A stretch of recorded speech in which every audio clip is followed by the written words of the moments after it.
when 18,000 horsemen charged down a mountain to save a starving city. In just 20 minutes, they shattered an army of over 100,000 that had laid siege for 2 months. This is how the largest cavalry charge in history changed the fate of Western civilization forever. Picture this. September 12, 1683. The sun breaks over Kahlenberg mountain, revealing a sight that would haunt Ottoman nightmares for centuries. 3,000 Polish knights with eagle wings attached to their armor begin their descent. Below them, Vienna's defenders have been eating rats and leather for weeks. The city has maybe 24 hours left before total collapse. If Vienna fell, nothing stood between the Ottoman Empire and the heart of Europe. By the end of this video, you'll understand how a 60-year-old king's desperate gamble, a starving city's last stand, and the thunder of winged cavalry created the most decisive 20 minutes in European history. You'll discover why Europe's leaders abandoned Vienna to die, the secret weapon that made 3,000 cavalrymen unstoppable, and how one tactical mistake by the Ottoman commander sealed the fate of an empire. This is the moment when King Jan Sobieski of Poland, Count Ernst Rudiger von Starhemberg of Austria, and Grand Vizier Kara Mustafa Pasha met destiny on a September morning.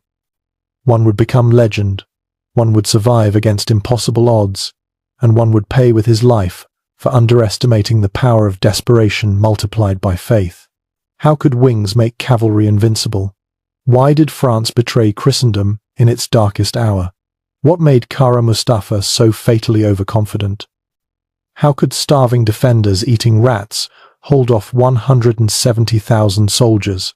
How could one charge break a 2-month siege?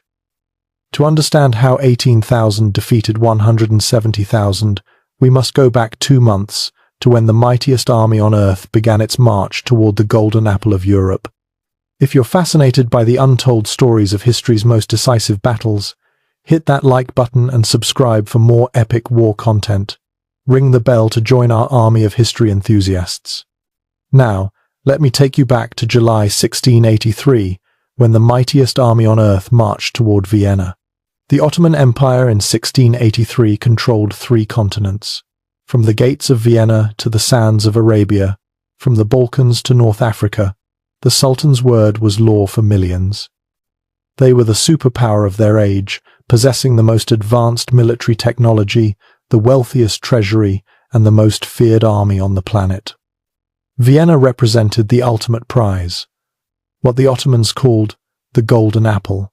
This city wasn't just Austria's capital, it was the shield of Christian Europe. If Vienna fell, the road to Paris, Rome, and Madrid lay open. The Danube River would become an Ottoman highway into Europe's heart. 3 men would decide Europe's fate. First, Grand Vizier Kara Mustafa Pasha, called the Arrogant, even by his own officers. At 54, he burned with ambition to surpass the legendary Suleiman the Magnificent, who had failed to take Vienna in 1529. Kara Mustafa saw Vienna as his path to immortality. He commanded 170,000 warriors, including the elite Janissary Corps, the finest infantry in the world. Second, Count Ernst Rudiger von Starhemberg, Vienna's iron-willed defender. At 45, this veteran soldier would prove that determination could multiply an army's strength tenfold. With only 15,000 soldiers and crumbling medieval walls, he faced odds that would break most men. But Starhemberg was not most men. Third, King Jan III Sobieski of Poland, known as the Lion of Lekistan. At 60, when most kings sat on thrones, Sobieski still led from the front. His Winged Hussars were Europe's most feared cavalry, but they were 300 miles away when Vienna's ordeal began. But here's what the Ottoman scouts missed. Europe's political unity was shattered. France, the most Christian kingdom, secretly negotiated with the Ottomans, hoping to weaken their Habsburg rivals. King Louis XIV saw Vienna's fall as an opportunity, not a catastrophe. German Protestant princes cared little if Catholic Vienna burned. Even Emperor Leopold I fled his own capital, abandoning it to fate. The emperor's departure on July 7th sent shockwaves through Vienna. Imagine watching your ruler flee while enemy drums echo in the distance. 80,000 civilians who couldn't afford to evacuate faced a terrible choice: stay and likely die, or flee and certainly starve. Most stayed, sealing themselves inside their city's walls. As July turned to August, dust clouds on the horizon announced the arrival of the largest army to threaten Europe since the Mongols. The Ottoman host moved like a city, complete with bakers, merchants, and even entertainers. Silk pavilions, golden banners, and the constant rhythm of meta bands created a spectacle of power designed to break enemy morale before the first shot. Kara Mustafa ordered his magnificent command tent erected where all Vienna could see it. 25,000 square feet of silk and gold thread, it was less military headquarters and more travelling palace. This would prove to be his first crucial error, choosing comfort over tactical positioning. As July turned to August, 170,000 Ottoman warriors appeared on Vienna's horizon, and Europe held its breath. The Ottoman army that surrounded Vienna on July 14th defied comprehension. The Janissaries, slave soldiers trained from childhood, formed the core 20,000 of the finest infantry ever fielded. Their discipline was legendary. They moved as one organism, their musket volleys like clockwork. Behind them came the Sipahi, 40,000 elite cavalry whose ancestors had conquered from Baghdad to Budapest. But the real terror was the siege train. 300 massive cannons, some requiring 60 oxen to move, could hurl stone balls weighing 800 pounds. The largest, named the Conqueror, had a barrel 25 feet long. Mining specialists from Serbia brought techniques that had cracked 100 fortresses. Engineers from Egypt supervised the digging of siege trenches that would eventually stretch 40 miles. Here's the detail that changed everything. Kara Mustafa established his siege camp like a permanent city.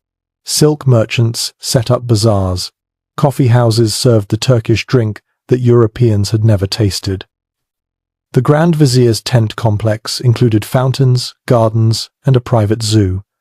Such luxury bred overconfidence. Why hurry when victory was certain? Vienna's defences were pathetic by comparison. The city walls, built in the 13th century, were designed for arrows, not cannon. Kahlenberg commanded 15,000 regular soldiers and hastily recruited 5,000 civilians. His artillery consisted of just 300 guns, most light caliber. Food supplies could last perhaps 6 weeks with strict rationing. The siege began with Ottoman courtesy. Kara Mustafa offered terms: convert to Islam, pay tribute, and live. Kahlenberg's reply was one word: never. The first Ottoman cannon fired at noon on July 14th. Thus began 2 months of hell. Pattern interrupt. What followed wasn't the expected quick victory. The Ottomans had conquered stronger fortresses in days. But Vienna's defenders had something mathematics couldn't measure. Desperation multiplied by faith equals miracles. By August 1st, the mining war began. Ottoman engineers dug tunnels toward Vienna's walls, while defenders dug countermines. Underground battles erupted in absolute darkness, men fighting with knives and bare hands in spaces barely 3 feet wide.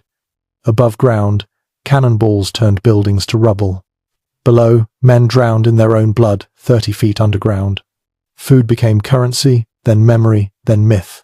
By August 15th, a cat sold for a week's wages. By September 1st, soldiers boiled leather armor for soup. Children hunted rats in the rubble. Kahlenberg issued orders that dead horses must be butchered immediately before the meat spoiled. A Viennese mother's diary records feeding her children paste made from book bindings. Pattern interrupt. But the real enemy wasn't outside the walls. It was time. Every dawn meant fewer defenders, less gunpowder, more despair. Then something happened that defied 300 years of military doctrine. On August 6th, Duke Charles of Lorraine began gathering the Imperial Relief Army 40 miles north. Protestant Germans who hated Catholic Austria sent troops. Every small German prince who could scrape together a regiment sent it. Ancient enemies united against a common threat. But the true salvation marched from an unexpected direction. Jan Sobieski had received Kahlenberg's desperate plea. In the name of Jesus Christ, come quickly or we perish. The Polish king faced a terrible choice. His own nobles opposed helping Austria, Poland's traditional enemy. The march would take his army through mountains considered impassable for cavalry. Meanwhile, Vienna entered its final agony. The great Lewel bastion fell on September 4th. Ottoman banners appeared on Vienna's outer works. Kara Mustafa ordered preparations for the final assault on September 12th. Mining charges were placed under the last intact walls. The Janissaries sharpened their yataghan swords. Vienna had perhaps 36 hours left. Pattern interrupt, but hidden in the Vienna woods, death was putting on wings.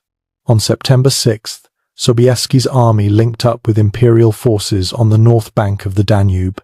70,000 Christians faced 170,000 Muslims across a river of destiny.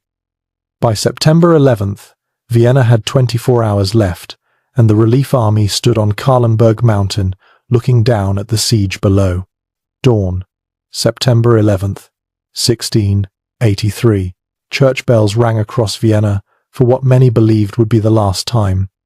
But on Kahlenberg mountain, something extraordinary was taking shape. 70,000 soldiers knelt for morning mass. Catholics, Lutherans, Calvinists, theological enemies praying together. Duke Charles of Lorraine commanded Germans and Austrians on the left. Prince Waldeck led more Germans in the center, and King Jan Sobieski held the right with his Poles. The coalition was military madness. These armies had different languages, incompatible supply systems, and centuries of mutual hatred. A generation earlier, they'd been slaughtering each other in the 30 Years' War. But math doesn't account for momentum.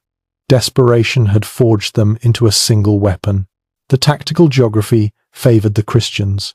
The Vienna woods provided cover for their approach. More crucially, the slopes of Kahlenberg offered perfect terrain for what Sobieski planned, a massive cavalry charge downhill into the Ottoman rear. But first, the woods had to be cleared of Ottoman outposts. Here's what made the charge physically impossible to stop: the Polish Winged Hussars. Each hussar wore armor weighing 80 pounds, carried an 18-foot lance, and rode a destrier trained from birth for battle. But the wings, those were psychological warfare perfected. Wooden frames attached to the back armor, festooned with eagle and crane feathers, they served three purposes. First, the visual impact, imagine 3,000 armored angels descending. Second, protection against lasso attacks. Third, and most terrifying, the sound. Pattern interrupt. What the Janissaries saw next broke their legendary discipline.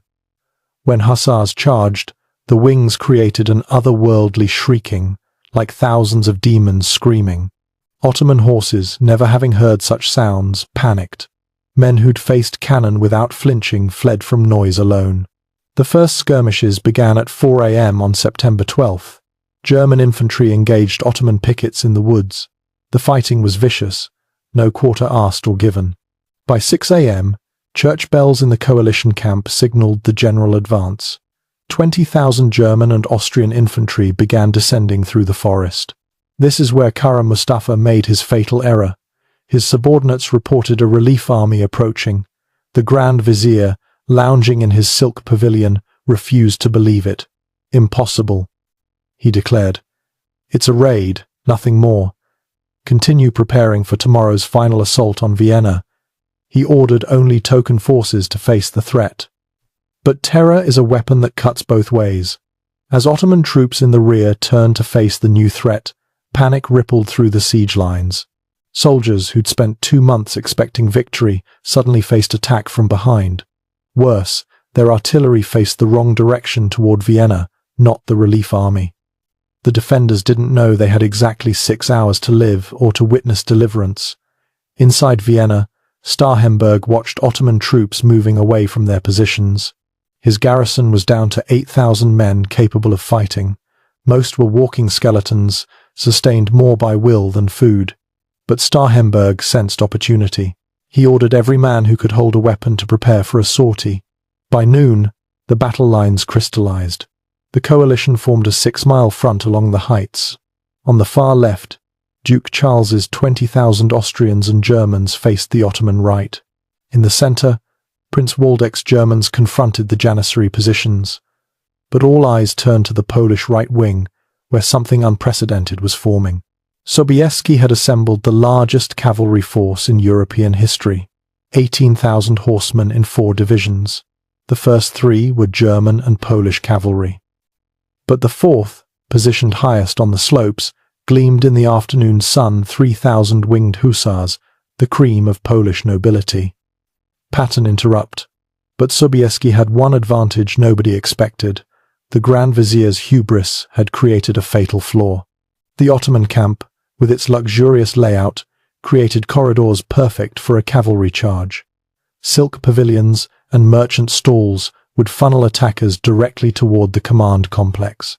At 2 p.m., Sobieski attended Mass celebrated by Blessed Marco d'Aviano, the warrior monk who'd rallied European resistance. The king's confession was simple: "I am a sinful man, but today I fight for Christendom." D'Aviano blessed the host and declared, "Yours is the sword of God." The Ottoman response remained sluggish. Kara Mustafa finally acknowledged the threat, but still believed his numerical superiority would prevail. He ordered Sipahi cavalry to form up, but kept his best troops focused on Vienna. "Let them come," he reportedly said. "We'll crush them between our positions and the city walls." This is the moment empires pivoted. Coalition forces spent 6 hours clearing Ottoman positions from the hills. Hand-to-hand combat raged in ravines and forest clearings. But these were preliminaries. Everyone knew the decisive moment approached. As the sun began its descent toward the western horizon, King Jan Sobieski rode along his cavalry line. The winged hussars attached their wings. 18-foot lances were raised. 4 miles below, the Ottoman camp sprawled like a glittering city, unaware that death was about to descend. At 4 p.m. on September 12, 1683, the killing began in earnest. 6 a.m. to noon. The battle opened with Duke Charles of Lorraine leading 20,000 Austrian and German infantry against the Ottoman right wing. These men had marched for days, but desperation multiplied their strength. They struck Ottoman positions defending the approaches to the camp, trenches hastily dug and poorly manned. The Ottomans responded with professional precision. Janissary units wheeled from the siege lines to meet the threat. Their musket volleys were devastating, disciplined, rapid, mechanical. A Saxon regiment took 500 casualties in 10 minutes. For a moment the Christian left wavered. Pattern interrupt. Then something happened that defied military logic. Lutheran Prince Louis of Baden, whose father had died fighting Catholics, rode to rescue the faltering Catholic regiment, "For Christ and Europe," he shouted, leading his Protestant dragoons into the gap. Religious enemies died together, and the line held. The mathematics were brutal. By 9 a.m., 3,000 Christians lay dead or wounded, but they'd achieved their objective, pulling Ottoman forces away from Vienna. Inside the city, Kahlenberg watched through a telescope. When he saw Ottoman units abandoning the siege trenches, he knew the moment had come. At 10 a.m., Vienna's gates opened. 8,000 walking corpses emerged, Kahlenberg's garrison making their desperate sortie. Men who hadn't eaten solid food in days charged Ottoman positions they'd watched for 2 months. The psychological impact was devastating. Ottomans who'd been on the edge of victory suddenly faced enemies on 2 sides. Mini-climax. A Bavarian regiment found itself surrounded, cut off from support. Ottoman Sipahi cavalry charged their square formation. 3 times the horsemen came on, 3 times they were repulsed. On the 4th charge, the square broke, but then Kahlenberg himself led Vienna's last cavalry reserve, 500 half-dead men on skeletal horses, into the Ottoman flank. The Sipahi scattered. Statistical shock. By noon, 10,000 casualties littered the field, and the main battle hadn't even begun. Noon to 3 p.m. The battle entered its grinding phase. In the center, Prince Waldeck's Germans engaged the main Janissary positions. This was industrial killing artillery, batteries exchanging fire at 300 yards, infantry formations colliding in smoke and chaos. The Janissaries proved why they were history's elite infantry, their training holding against desperate assaults. Here's the detail that changed everything. Ottoman command structure began fragmenting. Units received contradictory orders. Some were told to hold positions, others to retreat to defend the camp. Kara Mustafa, finally realizing the threat's magnitude, couldn't coordinate response across his enormous army. Sensory overload dominated the battlefield. Gunpowder smoke reduced visibility to 50 yards. Horses screamed louder than men. The September heat, combined with the physical exhaustion of combat, dropped men from dehydration. Water became more precious than ammunition. But mathematics couldn't calculate courage. At 1 p.m., a crucial moment, Ottoman miners detonated charges under Vienna's last major bastion. The explosion should have opened the city for final assault. Instead, Kahlenberg's sortie had captured the assault troops waiting to exploit the breach. The mine created only rubble where Ottoman victory should have stood. The Ottoman line bent, but didn't break. Kara Mustafa fed reserves into the battle Anatolian infantry, Arab auxiliaries, Tatar cavalry. The weight of numbers began telling. Christian attacks stalled. Duke Charles's left wing actually retreated 200 yards. For 2 hours, the battle balanced on a knife's edge. Pattern interrupt. But hidden on the heights, Sobieski was preparing something that would shatter 300 years of Ottoman dominance. 3 p.m. to 4 p.m. The Polish king had waited, watched, calculated. His infantry had cleared the final Ottoman outposts from the hills. The slope before him was perfect, a steady gradient that would build momentum without exhausting horses. The Ottoman camp lay spread below like a banquet of destruction. Sobieski rode among his hussars. These weren't mere soldiers, but the flower of Polish nobility, men who'd trained since childhood for this moment. Their armor gleamed despite the dust of March. Horses pawed the ground, sensing what came next. The wings were attached wooden frames with eagle feathers that turned men into mythical beings. "Gentlemen," Sobieski announced, "today we save Christendom or die gloriously. Our ancestors watch from heaven. Let us be worthy of their gaze." The king, at 60, would lead from the front as he'd done for 40 years. The hussars formed into 4 massive wedges, each 1,000 men wide at the base, narrowing to a lance point of veterans. Behind them, German and Polish cavalry formed supporting waves, 15,000 horsemen, in addition to the 3,000 winged immortals. This was the largest cavalry formation in European history. 4 p.m. to 4:20 p.m. At exactly 4 p.m., King Jan Sobieski raised his baton. 3,000 lances lowered as one.